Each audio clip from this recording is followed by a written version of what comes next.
ये रहे डिवोर्स के पेपर और ये रहा पेन। साइन करो और मुझे फ्री करो।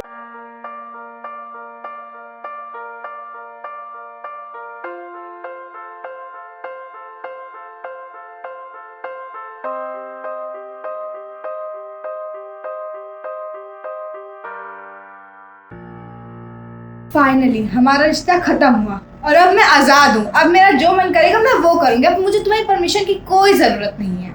अब मैं चली। अरे हंसी, मुझे तुमसे 2 मिनट बात करनी है।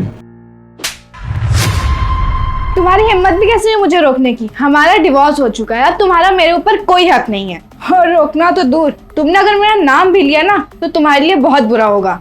और वैसे भी तुम मुझे रोक रहे हो, मेरे सामने तुम्हारी औकात है ही क्या? मुझे देखो, मैं इतनी बड़ी कंपनी की मैनेजर हूँ और तुम एक बेरोजगार। सही कहा हंसी, जब तक मैं अच्छे पैसे कमा रहा था, तुम्हें घुमा फिरा रहा था और अच्छा खाना खिला रहा था, शॉपिंग करवा रहा था, तब तक मैं ठीक था। और जब मेरी नौकरी चली गई, मैं 3 महीने से घर पे बैठ गया और तुम्हें जॉब करनी पड़ रही है, तब मैं तुम्हारे लिए बुरा हो गया। अभी तक डाइवोर्स की बात आई थी और तुमने डाइवोर्स दे भी दिया। और तुम बड़ी कंपनी में जॉब क्या करने लगी? तुमने मुझे अपनी जूती के नीचे रखना शुरू कर दिया।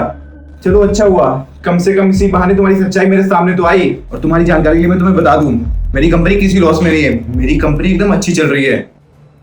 क्या? पर तुमने तो बताया तुम्हारा बिजनेस लॉस में जा रहा है और जल्द ही तुम्हारी कंपनी खत्म होने वाली है। हाँ, मैंने तुमसे झूठ बोला ताकि तुम्हारी सच्चाई मेरे सामने आ सके। जब मैंने तुम्हें पहली बार देखा था, मेरा दिल आ गया था तुम पे और मैं तुमसे प्यार करने लगा था। और मैंने तुमसे शादी कर ली बिना कुछ जाने समझे। तुम्हारे बारे में मुझे कुछ भी नहीं पता था। और तुम्हें पता शादी के लिए मैंने क्या कुछ नहीं किया? मेरे घर वाले शादी के लिए तैयार नहीं थे। मैंने अपने घर वालों को मनाया शादी करने के लिए, क्योंकि मुझे लगा तुम बहुत अच्छी लड़की हो, मैं तुमसे प्यार करता था। लेकिन तुमने ये क्या किया? वो तो भला है मेरे दोस्तों का, जिन्होंने मुझे सच बताया। जब मैंने तुम्हारी उनको फोटो दिखाई तो उन लोगों ने तुम्हारे बारे में पता क्या बोला कि ये लड़की एक साथ 3-4 लड़कों को डेट करती है। और जब मुझे तुम्हारी सच्चाई पता चली, मेरे पैरों के नीचे से जमीन खिसक गई। जिस लड़की से मैं इतना प्यार करता था, इतना भरोसा करता था, और जिस लड़की के लिए मैं अपने घर वालों से लड़ा, उस लड़की ने मेरे साथ में ऐसा किया। लेकिन कोई बात नहीं हंसी, तुम्हें जो करना था तुमने किया और मैंने सिर्फ इसीलिए ड्रामा किया और 3 महीने मैं घर पे बैठा रहा ताकि मैं भी तो देखूं। लेकिन कोई बात नहीं हंसी, तुम्हें जो करना था तुमने किया और मैंने तुम्हें दिखाने के लिए 3 महीने में घर पे बैठा रहा और तुम्हें बताया कि मेरी जॉब चली गई है। और आखिरकार तुमने अपना असली रंग दिखाई दिया। पिछले 3 महीनों में से एक भी दिन ऐसा नहीं गया है जिस दिन तुमने मुझे ताना ना मारा हो और घर का काम करने के लिए ना बोला हो। और मुझे तुम रोज ताने देती थी कि घर पर खाली बैठा रहता हूँ, कुछ काम कर लिया करूं, घर का काम देख लिया करूं। अरे मैं तुमसे प्यार करता था, मैं तुम्हारे लिए कुछ भी कर सकता था, लेकिन तुमसे तो ये भी बर्दाश्त नहीं हुआ।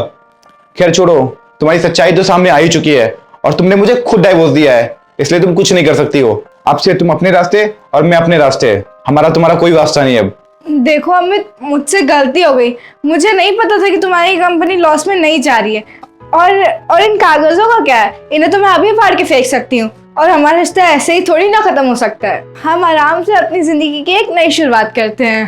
पेपर तो फाड़ दोगी तुम, लेकिन हमारा तुम्हारा रिश्ता खत्म हो चुका है, उसको कैसे जोड़ोगी? ये रिश्ता ना अब कभी नहीं जुड़ सकता है।